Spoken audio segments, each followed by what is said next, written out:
요한복음 7장 1절부터 보시겠습니다. 형제들아, 내가 법하는 자들에게 말하노니 너희는 그 법이 사람이 살 동안만 그를 주관하는 줄 알지 못하느냐? 남편 있는 여인이 그 남편 생전에는 법으로 그에게 매인 바 되나 만일 그 남편이 죽으면 남편의 법에서 벗어나느니라. 그러므로 만일 그 남편 생전에 다른 남자에게 가면 음녀라. 그러나 만일 남편이 죽으면 그 법에서 자유롭게 되나니 다른 남자에게 갈지라도 음녀가 되지 아니하느니라. 그러므로 내 형제들아, 너희도 그리스도의 몸으로 말미암아 율법에 대하여 죽음을 당하였으니 이는 다른 곧 죽은 자 가운데서 살아나신 이에게 가서 우리가 하나님을 위하여 열매를 맺게 하려 함이라. 우리가 육신에 있을 때에는 율법으로 말미암는 죄의 정욕이 우리 지체 중에 역사하여 우리로 사망을 위하여 열매를 맺게 하였더니 이제는 우리가 얽매였던 것에 대하여 죽었으므로 율법에서 벗어났으니 이러므로 우리가 영의 새로운 것으로 섬길 것이요 율법 조문의 묵은 것으로 아니할지니라. 오늘은 교재 우리 186쪽입니다. 186쪽에 양쪽 가로 4번 두 법 사이에서 승리하는 견인이라고 제목을 우리 잡았어요. 그 이야기는 하나님의 의의 섭리입니다. 하나님의 의의 섭리. 자, 그러면 이 하나님의 의의 섭리는 어차피 우리 인간론하고 이제 이렇게 직결되어져 있는 문제니까 하나님께서 양대 언약을 하시고 이 양대 언약을 하시고 우리 아담을 에덴 동산으로 인도하다 하셨어요. 여기서 선악을 알게 하는 과일나무 열매를 따로 먹으면 안 된다라고는 행위 언약을 주셨고, 그다음에 3장 15절 여자의 후손과 남자의 후손의 갈등 관계를 통해 가지고 택함을 받은 백성들은 은혜 언약으로 보호받을 것을 약속을 하다 한 뒤에 여기서 이제 행위 언약으로 인해서 내쫓겼어요. 그래서 우리가 이 에덴 동산에 있었던 것을 원인이라고 이렇게 이야기를 했다 하고, 그 다음에 에덴 동산에 추방되어진 것, 이걸 타락인이라고 우리가 이렇게 일단 인간에 대한 범주를 이야기를 합니다. 그러니까 일단 이 양대 언약이라고 하는 그 이야기는 하나님의 입법이에요. 이 하나님의 입법에 의해 가지고 모든 이제 역사가 진행이 되어질 겁니다. 여기에서 둘째 아담이신 예수님이 하나님께 세우신 저 법을 행하려고 오셨어요. 이걸 행법이라고 이렇게 이야기했어요. 우리 뭐 세상 그 정치에서는 행정이라고 그렇게 이야기를 하는데 그걸 행법이라고 그랬고, 그 다음에 성령이 오셔가지고 예수님 부활하시고 보내신 성령에 의해서 이걸 사법이라고 이렇게 이야기해요. 사법. 이 사법의 지금 성령이 이제 인을 치는 작업으로 해가지고 택함을 받은 백성은 구원에 이르게 하시고, 그 다음에 예수부터 믿지 아니하는 창세전에 유기하기로 이제 예정되어진 자들은 하나님의 심판에 이르게 하는 것이 성령의 역사입니다. 우리 자칫 잘못하게 되면 예수님이 다 하셨어 라고 하는 거를 믿는 것을 믿음이라고 이렇게 착각하게 하기 쉬운데, 그건 믿든지 안 믿든지 객관적인 사실이에요. 성경에서 밝혔던 객관적인 사실이고, 문제는 이 사법, 성령이 오셔가지고 우리들로 하여금 인을 치느냐 안 치느냐가 사실 우리의 관건입니다. 히브리서 기자는 우리가 이 복음을 듣고도 이 믿음에 이르지 아니하는 것은 우리 믿음을 화합지 않기 때문에 그렇다고 이야기를 해요. 그러니까 이 성령의 감동을 받는 이런 그 일은 어떻게 보면 우리 성도들한테는 주관적인 일일 수도 있어요. 왜냐하면 우리로 하여금 새로운 예수 그리스도로 말미암아 새 생명을 이루었고 새 생명을 이루었다라고 하는 새로운 피조물로서의 주체의식을 가지고 살아갈 수 있기 때문에 그렇습니다. 물론 성령께서 하시는 역사예요. 성령이 하나님의 의로 더 씌워가지고 하는 일이다. 그래서 이 행법에 대한 거는 이걸 우리가 하나님의 의라고 이렇게 이야기했어요. 하나님의 의를 지금 어떻게 실현하시는가에 대한 이야기, 어떻게 의를 실현하시는가. 우리 입법이라고 하는 것은 하나님의 의입니다. 이게 하나님의 의. 그러니까 하나님의 좋아하시는 것, 하나님의 뜻, 하나님의 기준, 하나님의 옳다하심, 이런 거가 그것에 의해서 우리 하나님이 세우신 법에 의해서 판정이 되어지는 거예요. 그리고 이제 그 하나님이 좋아하는 대로 법을 이루시는 것이 예수님이 오셔가지고 그 의를 이루시는 거죠. 뭐 이거는 우리 로마서에서는 이 타락되어졌던 인간들 이런 것이 이제 우리 로마서 1장에서 얼마나 우리가 심각하게 이 타락이 되어져 있는지를 고발을 했다 했어요. 사도 바울은 로마서 1장에서 뿐만 아니라 인간의 타락으로 해가지고 모든 자연계도 이 저주 아래 이제 놓이게 되어진 거야. 이 자연계도. 왜냐면 우리 하나님께서 세웠던 양변약은 복과 나라라고 하는 두 가지 요소로 되어져 있잖아요. 이 복이라고 하는 그 이야기는 뭐 우리 택한 백성들이 로마서 8장 1절 그러므로 이제 그리스도 예수 안에 있는 자에게는 결코 정죄함이 없나니 이는 그리스도 예수 안에 있는 생명의 성령의 법이 죄와 사망의 법에서 너를 해방하였음이라. 율법이 육신으로 말미암아 연약하여 할 수 없는 그것을 하나님은 하시나니 곧 죄로 말미암아 자기 아들을 죄 있는 육신의 모양으로 보내어 육신의 죄를 정하사 육신을 따르지 않고 그 영을 따라 행하는 우리에게 율법의 요구가 이루어지게 하려 하심이라. 8장은 하나님의 의의 결과입니다. 거기에 1절로 11절까지는 양쪽 가로 1번으로 해서 성령이 주시는 생명이다 이렇게 제목을 잡아놨어요. 지금 7장까지 이런 그 율법의 이해를 한 바에 의하면 그러므로 이제 그리스도 예수 안에 있는 자에게는 결코 정죄함이 없다. 그 정죄함이 없다는 이야기는 뭐예요? 성령의 이끌림을 받은 거듭나고 중생한 이 영은 누구도 정죄할 수가 없어요. 이거를 정죄할 수가 없나니 이는 그리스도 예수 안에 있는 생명의 성령의 법이 죄와 사망의 법에서 너를 해방하였습니다. 우리가 이 과거에 이 역사적인 율법주의에서 건져냈던 거나 마찬가지로 거듭나고 중생한 성도 이 중생인이 가지고 있는 육체의 소욕에 이걸로부터 우리는 자유롭게 하셨다. 그런 그 이야기예요. 죄와 사망의 법에서 너를 해방하였습니다. 율법이 육신으로 말미암아 연약하여 할 수 없는 그것을 하나님은 하시나니 곧 그 죄로 말미암아 자기의 아들을 죄 있는 육신의 모양으로 보내어 육신의 죄를 정하사 예수 그리스도의 사역, 이 예수 그리스도의 사역으로만이 이게 가능하게 되어졌는데 육신을 따르지 않고 그 영을 따라 행하는 우리에게 율법의 요구가 이루어지게 하려 하심이니라. 율법이라고 하는 건 대강령이 뭐라 했어요? 사랑이죠.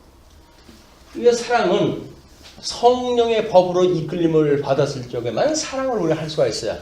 그래서 율법은 곧 이 사랑은 곧 율법의 완성이다 이렇게 이야기를 하잖아요. 그리고 이 성령의 법은 이 허다한 법들 중에 그걸 거스릴 수 있는 법이 없다. 어떤 것도 사랑의 법을 갖다 거슬릴 게 없다는 이야기예요. 그러니까 주님께서 우리를 온전케 해가시는 그 사랑의 법은 여기서 불완전해가지고 정죄받을 수밖에 없었던 어떤 사건이든지 간에 이것이 정죄의 대상이 되질 않는다. 우리는 이 하나님의 사랑이 그래서 극진하신 사랑이라고 그러는 겁니다. 예수님을 이 땅에 보내주셔가지고 우리를 대행을 갖다 한 거예요. 이 대속이라고 하는 그 이야기는 하나님의 법을 온전히 성경대로 죽으시고 성경대로 살으심으로 그 행법을 다 이루셨던 분이기 때문에 그 예수 그리스도로만이 우리가 쉽고 가벼운 멍에를 메울 수 있는 자리로 옮겨진 거예요. 율법의 저주 아래 있지 아니하고 복음 아래 우리를 두어서 예수님을 믿으면 예수님만 믿으면 그냥 구원에 이르는 도를 우리가 깨닫고 살아가게 하셨다. 거저먹게 해주셨다는 얘기예요. 누르면 우리는 이제 이 은혜를 깨달을 수가 있는데 그럼에도 불구하고 우리가 불만 불평 가진다는 건 뭐예요? 다 육체의 소욕으로 인한 탐심으로 말미암은 것들이거든요. 그래서 난 예수 그리스도 말미암아 정죄 받았어. 그러므로 정죄를 다 이루었어. 그러므로 그것이 나를 더 이상 정죄 안 돼. 라고 이야기를 하는데 거듭나고 중생한 영혼이 정죄를 받을 수가 없다는 이야기지. 육신은 여전히 죄 아래에 있는 거예요. 죄 아래에 있는 거. 이걸 우리가 깨달아야 겸손해질 수가 있는데 율법으로 내가 구원받을 수가 없어가지고 복음으로 주님께서 우리를 구원시켜줬는데 육신에 있는 그런 소욕으로 인한 나의 잘못, 실수 뭐 그런 것들이 대수야? 라고 말하는 그런 그 이야기는 담고 있는 그릇이 뭔지를 몰랐을 때 하나님의 의의 열매가 나타나는 그 그릇이 뭔지를 몰랐을 때 망발이다. 그게 망발로 드러나는 일이다. 그래서 이제 율법이 육신으로 말미암아 연약하여 할 수 없는 그것을 하나님은 하시나니 우리들의 육신으로 해가지고는 선한 열매를 맺을 수가 없는데 하나님은 그걸 하신다는 거예요. 어떻게? 자기 아들을 죄 있는 육신의 모양으로 보내어 육신의 죄를 정하사 육신을 따르지 않고 그 영을 따라 행하는 우리에게 율법의 요구가 이루어지게 하려 하심이라. 그래서 이 사랑을 드디어 이루게 되어진 것이다. 그래서 이 요한서에서 이 사랑을 강조하죠. 그 사랑을 하면서 이 사랑은 너희들이 온전히 사랑할 때 해야 되는데 이건 율법과 선지의 대강령. 이게 사랑이다. 율법과 선지라고 하는 건 모든 구약성경 아니에요. 구약성경을 가지고 우리는 거기에 그 강령을 가지고 그것을 예수님이 이루셨다고 믿는 거예요. 그러면 천지를 지으신 하나님 아버지를 내가 믿사오며 라고 하는 그 이야기는 뭐예요? 하나님께서 우리들로 하여금 이 사랑을 약속을 갖다 했던 그 사랑을 예수 그리스도로 인하여 성취하게 하시고 그리고 그 성취에 나가 참여케 되어져서 사랑을 이루며 살아가게 하셨으니 하나님 감사합니다 라고는 신앙 고백과 더불어 우리 살게 되어진 것이다. 이게 범사에 감사할 우리들의 일이라는 이야기입니다. 자, 그래 놓고 이제 5절서부터 8절을 보시게 되면 성령으로 말미암는 생명과 평안에 대한 이야기를 갖다 해요. 육신을 따르는 자는 육신의 일을, 영을 따르는 자는 영의 일을 생각하나니, 생각을 한다는 이야기는 우리 마음이 이 마음도 우리 하나님이 지어주신 거 아니에요? 이건 성령의 소욕에 이끌림을 받는 마음의 영역이 있고 그리고 육신의 소욕에 이끌림을 받는 마음이 있어요. 그 마음이 있는데 육신을 따르는 자는 육신의 일을 영을 따르는 자는 영의 일을 생각하나니 육신의 생각은 사망이요 영의 생각은 생명과 평안이라. 우리 거듭나고 중생했다. 내가 새로운 피조물이 되어졌어 라고 하는 자각을 하면서 살아가는 일은 신앙생활에 매우 우리들한테 동기를 부여하는 일입니다. 나는 거듭났지, 나는 중생했지, 나는 예수 그리스도로 말미암아 새로운 피조물이지 라고는 자기의 정체성을 끊임없이 확인하는 일이야말로 우리의 신앙생활에 큰 힘이 되어지는 거죠. 그러니까 육신의 생각은 사망이고 영의 생각은 생명과 평안이니라. 육신의 생각은 하나님과 원수가 되나니 이는 하나님의 법에 굴복하지 아니할 뿐 아니라 할 수도 없습니다. 육신이 가지고 있는 거는 이래야지 저래야지 뭐 이렇게 해가지고 사람들이 보이는 앞에서 그것이 우리 인간 앞에서 하는 모든 행위예요. 우리 예수님이 산상수훈에서 이야기했던 하나님 앞에서 살아가는 것, 이것이 성도들의 삶의 근본 원리야. 이 인간이 하는 행위, 뭐 여기서 기도 또는 구제, 또는 금식 이렇게 하나님 앞에서 한다고 하지만 전부 사람 앞에서 너희들이 이 신앙생활을 하는데 이거는 안 된다. 그냥 예수 그리스도가 이루셨다고 하는 사실을 믿고 너희들이 하나님 앞에 살아갔을 때 이 행위를 갖다 했을 때 우리가 믿음의 행위다 이렇게 이야기를 하는 거예요. 우리 신행의 원리라고 이렇게 이제 이야기를 했었는데 얘는 이 육신의 생각은 하나님과 원수가 되나니 이는 하나님의 법에 굴복하지 아니할 뿐 아니라 할 수도 없습니다. 우리가 이 하나님의 법은 우리가 할 수가 있는 게 아니에요. 만약에 우리가 사랑의 법으로 메인 바가 되어져서 만에 하나 성령의 열매를 맺게 한다고 한다면 이게 전부 하나님 앞 찬송 돌릴 일입니다. 우리 하나님 앞 찬송 돌릴 일인데 자기가 잘나가지고 또 했대나 어쨌거나 이런 그 답답한 분들이 있어요. 그래가지고 뭐 나만 하니까 또 그렇게 하지 뭐 어쩌지 이렇게 쉬운 소리를 또 하는데 다 소용없는 일이에요. 하나님의 법에 그 되어지는 일이지 우리는 할 수가 없다. 8절 육신에 있는 자들은 하나님을 기쁘시게 할 수 없느니라. 육신에 있는 자들 그러니까 우리가 육체의 소욕에 있는 과거의 구습에 얽매여져 있는 어떤 행위도 하나님이 기뻐할 수가 없어요. 그러니까는 우리는 이 어떤 행위가 나오는 거야. 이 행위에다가 포커스를 맞추는데 행위에 포커스가 맞춰질 게 아니라 주관자가 누구냐에 포커스가 맞춰져야 돼요. 이 열매를 맺게 하시는 분이 하나님이냐 아니면 사단이냐 사망이냐 라고 하는 포커스가 맞춰져야지 행위 어떤 그런 모양만 낸다고 하는 거에 포커스가 맞춰지게 되면 나를 속이고 하나님을 속이는 일이 돼버린다. 철저하게 나를 주관하시는 분이 하나님이라고 하는 걸 믿고 나를 이렇게 온전케 해가시는 주님 그분을 한시라도 놓치면 살 수가 없는 나의 구세주 우리 십자가의 도 이걸 붙들고 사는 것이 성도들의 삶이다. 자, 그 다음에 이제 9절로 11절까지 견인에 이르는 중생인에 대한 걸 이렇게 설명을 합니다. 만일 너희 속에 하나님의 영이 거하시면 너희가 육신에 있지 아니하고 영에 있나니 누구든지 그리스도의 영이 없으면 그리스도의 사람이 아니라. 이제 이런 게 우리가 상당히 분별하기가 어려운 거예요. 만일 너희 속에 그 이야기는 하나님께서 뭐 우리 그 23절 보게 되면 지체 속에도 이야기를 하잖아요.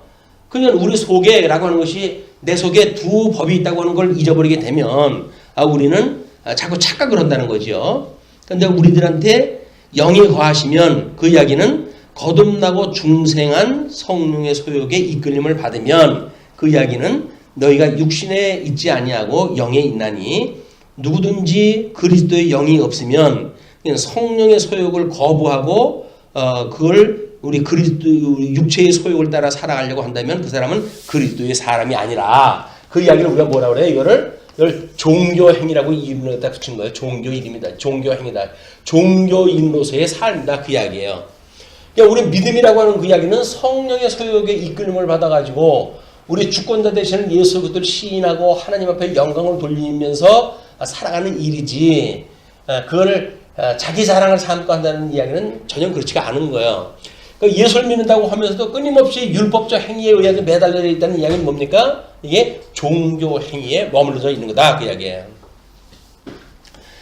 자, 그렇기 때문에 우리가 예수를 믿는다고 하는 것이 어떤 모양새 그것만 봐도 될 것이 아니기 때문에 끊임없이 우리 하나님은 중심을 보시는 분이다. 하나님 앞에 중심을 보시는 하나님의 어미를 놓치게 되면 우리는 자꾸 하나님 앞에 얄팍한 걸로 해가지고 우리 손으로 해가지고 하나님 얼굴을 갖다 가리려고 하는 우리 죄를 가리려고 하는 이런 웃지 못할 일이 있고 뭐 김삿갓 신앙이 있어요. 삿갓만 쓰고 살면 그게 그 하나님 앞에 부끄러움이 가려지는 줄 아는데 그렇지는 않습니다.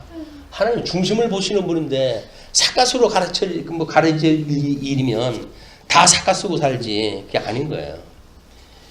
그런 걸 이제 우리가 이렇게 잘못 알게 되어지게 되면 우리 인간의 속성을 잘못 알게 되어지게 되면 엉뚱한 신앙생활을 하게 되어집니다. 그리고 그걸 가지고 판단을 갖다 하는 거예요. 이러고 저러고 뭐 아무개는 이렇고 아무개는 저렇고 해가지고 끊임없이 여기서 이제 뭐 뒷이야기나 해가지고 서로 파당을 짓고 분란이 일어나고 하는 것이 성령이 있으면 그런 일이 일어날 수가 없죠.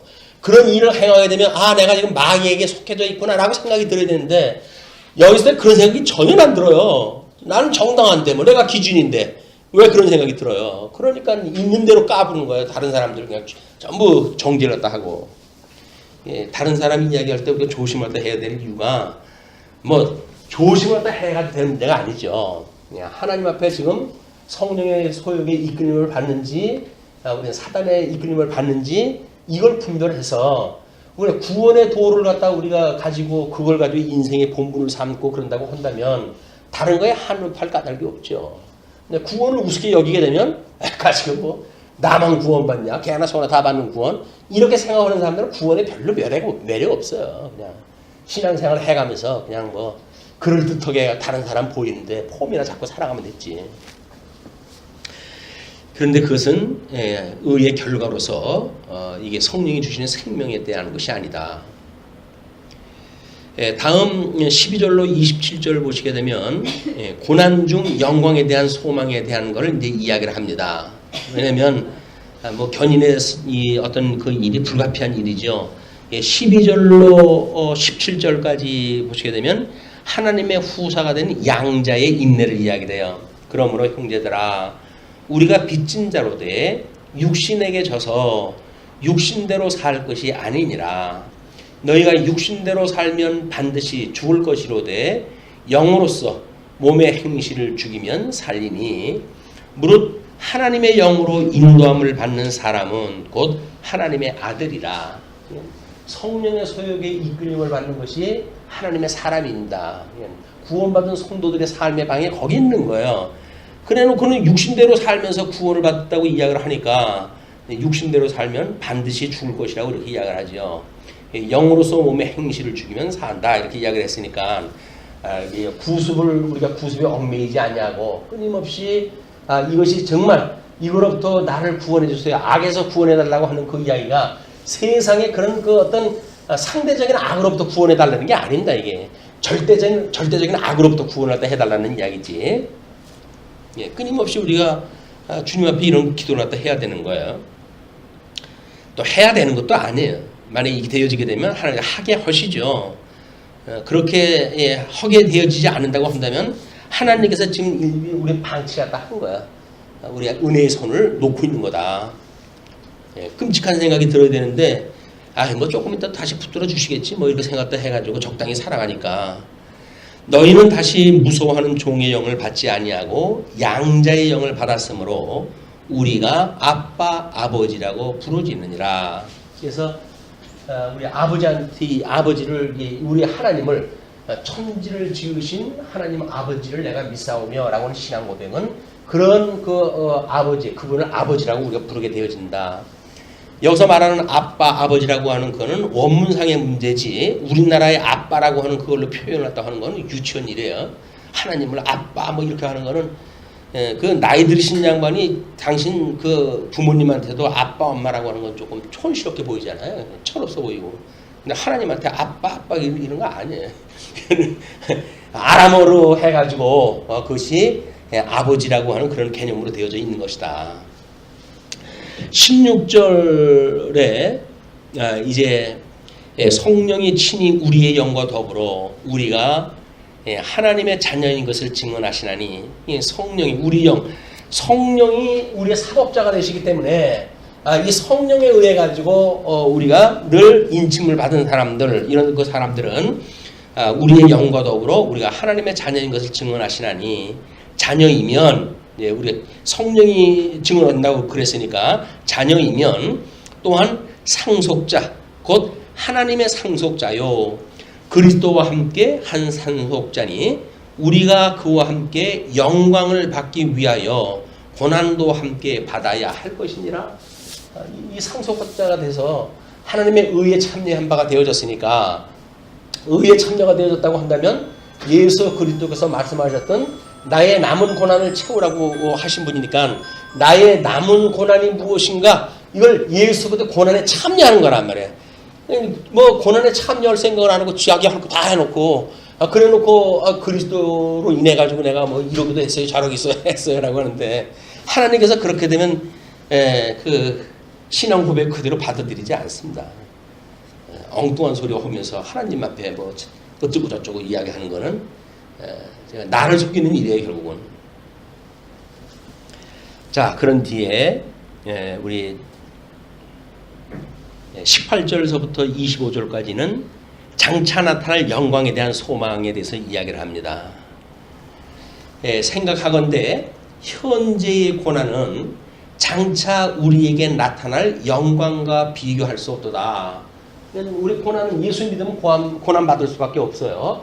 복음서에서 예수님께서는 분명히 너희를 미워할 터인데 너희를 미워하는 것은 나를 먼저 미워하기 때문에 그렇다 그렇게 이야기를 하지 않았어요. 예수 그들 인하여 고난을 받는 일은 예수 믿는 사람으로는 당연한 거예요, 이게. 근데 고난 자꾸 이걸 피해달라고 그러니까 예수 믿지 말지. 세상 사람들 살게 되면 고민할 게 뭐가 있어요. 그냥 그 사람들 사는 식으로 살면 고난 받을 것도 없는데. 우리가 고난을 받는 거는 예수님을 믿기 때문에 고난을 받는 일이기 때문에 그거를 장차 나타날 영광, 우리 영원한 영화인으로 살아갔을 때 이 영광, 막 이런 것들로 비교했다 해가지고 인내는 소망을 이루는 줄 알고 우리가 참고 살아가야지. 그걸 자꾸 피하고 없었으면 좋겠어요 라고 하는 그 이야기는 복음적이지 않다. 그래서 피조물이 고대하는 바는 하나님의 아들들이 나타나는 것이니 피조물도 지금 그때를 기다려요. 피조물이 허무한데 굴복하는 것은 자기 뜻이 아니요 오직 굴복하게 하시는 이로 말미암음이니라. 하나님께서 저주 아래 놓았기 때문에 모든 피조물들이 지금 허무한데 굴복을 하고 있는 거예요. 허무하다는 이야기는 뭐예요? 없는 것 같은 나중에 무적행 속에다 집어넣어가지고 아무것도 아닌 그런 허세에 우리가 지금 당하고 있는 거다. 21절 그 바라는 것은 피조물도 썩어짐의 종로로 탄 데서 해방되어 그 바라는 것은 피조물도 썩어짐의 종로로 타는 데서 해방되어 하나님의 자녀들의 영광의 자유에 이르는 것이니라. 모든 피조물들도 결국은 성도의 그런 회복에 참여하고 싶어 해요. 그것이 하나님 나라의 회복입니다. 우리 이 복과 나라라고 했을 때 성도가 하나님의 의로 인해 가지고 우리가 이제 그 복을 누리는 자가 되어지게 되면 나라에 대한 모든 요소도 하나님 나라에서 그것이 영광으로 자유에 이르는 그런 피조물에 되어지기를 바라고 있다. 그런 그 이야기죠. 그러니까 새하늘과 새 땅이라고 하는 그 이야기는 이런 것들이 다 벗겨진 저주 안에 있는 것들이 다 이제 없어진 그런 것들이 새하늘과 새 땅으로 도래가 되어지는 거예요. 피조물이 다 이제까지 함께 탄식하며 함께 고통을 겪고 있는 것은 우리가 아느니라. 그것도 다 알고 있는 바지요. 우리가 그뿐 아니라 또한 우리 곧 성령의 처음 익은 열매를 받은 우리까지도 속으로 탄식하여 양자될 것 곧 우리 몸의 속량을 기다리느니라. 성령의 처음 익은 열매를 받은 성령의 처음 익은 열매라고 하는 예수 그리스도 첫 열매가 된 거죠. 그분의 그 열매를 받은 우리까지도 속으로 탄식하여서 양자될 것 곧 우리 속의 속량을 기다리느니라. 그러니까 이루었다라고 이야기할 수가 없어요. 좀 끊임없이 그걸 바라보고 살아가야 되는 거예요. 성도가 그걸 기다린다. 그러면서 우리가 소망으로 구원을 얻었음에 보이는 소망이 아니니 보는 것을 누가 바라리요. 만일 우리가 보지 못하는 것을 바라면 참음으로 기다릴지니라. 보는 거 눈에 보이는 걸 바라는 것은 뭐 누구든지 뭐 바랄 바겠죠. 그러나 예수를 믿는 사람들이 바란다는 이야기는 보지 않는 걸 바라기 때문에 우리가 보지 않는 것을 바란다고 한다면 그걸 너무 조급증을 낼 것이 없다. 참음으로 기다릴지니라. 하나님의 언약은 신시해서 이루어지고 마라 라고 하는 걸 믿고 오래 참는 일이다. 예수 그리스도의 증인의 삶은 인내가 따를 수밖에 없는 거예요. 현재 어떤 그 조급증이 나가지고 그냥 뭐 남의 얘기 들은 거 가지고 또 금방 뭐 이거 발설을 갖다 해야 속이 시원하고 뭐 이런 것이 있어요. 충동이 일어나고 내가 알고 있는 정보는 다른 사람한테 줘가지고 뭔가 해가지고 뭐 이런 거 하고 사생결단 내고 싶고 이제 그런 일들이 벌어지고 그래요. 근데 하나님께서 원하시는 건 그게 아니다. 하나님 다 해가시니까 그런 거에 너무 급급하고 그런 거에 매이지 마라. 자, 그러면서 이제 26절로부터 27절 성령의 탄식과 중보기도의 성취를 이렇게 이야기를 합니다. 이와 같이 성령도 우리의 연약함을 도우시나니 우리는 마땅히 기도할 바를 알지 못하나 오직 성령이 말할 수 없는 탄식으로 우리를 위하여 친히 간구하시느니라. 성령도 우리의 연약함을 도우신다고 그래요. 그러니까 우리가 믿음으로 점점 나아가기를 성령께서 그렇게 견인해 가신다는 거죠. 그러니까 마땅히 기도할 바를 알지 못하나 우리는 그저 뭐 땅에 거나 구할 줄 알지 뭐 신령한 세계 거를 구할 줄 몰라요. 마땅히 기도할 바를 알지 못하나 오직 성령이 말할 수 없는 탄식으로 우리를 위하여 친히 간구하시느니라. 우리 중보기도가 없으면 아무것도 안 됩니다. 우리 인생들이. 그걸 깨닫는 사람들이 이제 우리가 뭐 기도 생활도 하고 그러는 건데, 기도 생활이라고 하는 어떤 행위 자체에 빠져버리게 되면 전부 우리 유대인들, 예수님 오셨을 때 유대인들처럼 사람들 보는 앞에 기도하는 그런 행위하고 다를 바가 없는 종교인, 율법주의자, 이게 전락되어지고 만다. 이걸 우리가 좀 관심을 갖고 이제 봐야 될 부분들입니다. 그러면서 마음을 살피시는 이가 성령의 생각을 아시나니 이는 성령이 하나님의 뜻대로 성도를 위하여 간구하심이라. 우리가 무시로 기도할 이유가 거기에 있는 거야. 성령께서 우리를 인도하시기 때문에 무슨 일을 하든지 그 일 앞에 우리로 하여금 시험에 들게 하지 마시고, 무슨 일이 어떻게 벌어질지 압니까? 그러니까는 시험에 들게 하지 마시고, 그러면 성령님께서 그런 모든 일들을 구체적으로 우리를 그런 그 일들을 구해 주신다. 예, 우리가 알거니와 하나님을 사랑하는 자, 곧 그의 뜻대로 부르심을 입은 자들에게는 모든 것이 합력하여 선을 이루느니라. 그래서 하나님을 사랑하는 자라고 한다면 우리 영에 하나님의 성령이 거하는 자, 그런 그 이야기예요. 그러니까 이 영혼이 잘 되어진 자, 그런 그 이야기예요. 요한서에서 이야기하는 것처럼 영혼이 잘 된 것과 같이 내가 범사에 잘 되고 강건하기를 구하노라 라고 하는 그런 그 이야기도 영혼이 잘 된 것 같이 그 이야기예요. 영혼이 잘못돼가지고 하나님의 뜻도 뭔지를 모르는데 뭐 잘 되고 중간에 어떤 환경 좋아지고 이걸 구한다는 이야기는 그냥 예수 믿지 않는 다른 사람들 구하는 일들입니다. 그건 기도 생활이 아니에요. 그런 걸 여기서 지금 이야기를 하죠. 우리들한테 그 지금 27절에 이야기한 것이 마음을 살피시는 이가 성령의 생각을 아시나니 이는 성령이 하나님의 뜻대로 성도를 위하여 간구하심이라. 28절서부터는 그 39절까지가 양쪽 가로 3번입니다. 성도에 대한 영원한 섭리인데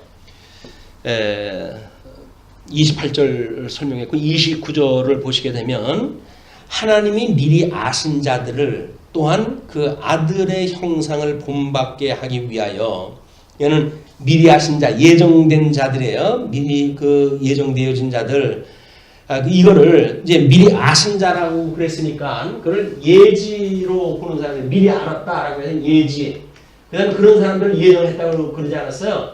요거를 알미니안주의자들은 예지 예정론을 주장을 하는 겁니다. 이런 성경을 근거로 해가지고, 그래서 미리 아신 자들을 또한 그 아들의 형상을 본받게 하기 위하여 미리 정하셨으니 이는 그로 많은 형제 중에서 맏아들이 되게 하려 하심이라. 이는 하나님이 그 모든 많은 형제들에서 맏아들이 되게 하셨다는 이야기는 누구예요? 예수 그리스도에 대한 이야기입니다. 그러니까는 그 아들의 형상을 본받게 하기 위해 가지고 예수 그리스도 안에서 예정되어진 자들, 이런 그 자들을 또한 부르시고, 부르신 그들을 그 많은 형제들 중에서 맏아들이 되게 하셨기 때문에, 예수 그리스도를 그렇게 하셨기 때문에 우리를 이미 형상을 본받기 위하여 미리 정했단 말이죠. 미리 정한 자들 그들을 30절에 또한 부르신 그들을 또한 의롭다 하시고 의롭다 하신 그들을 또한 영화롭게 하셨다.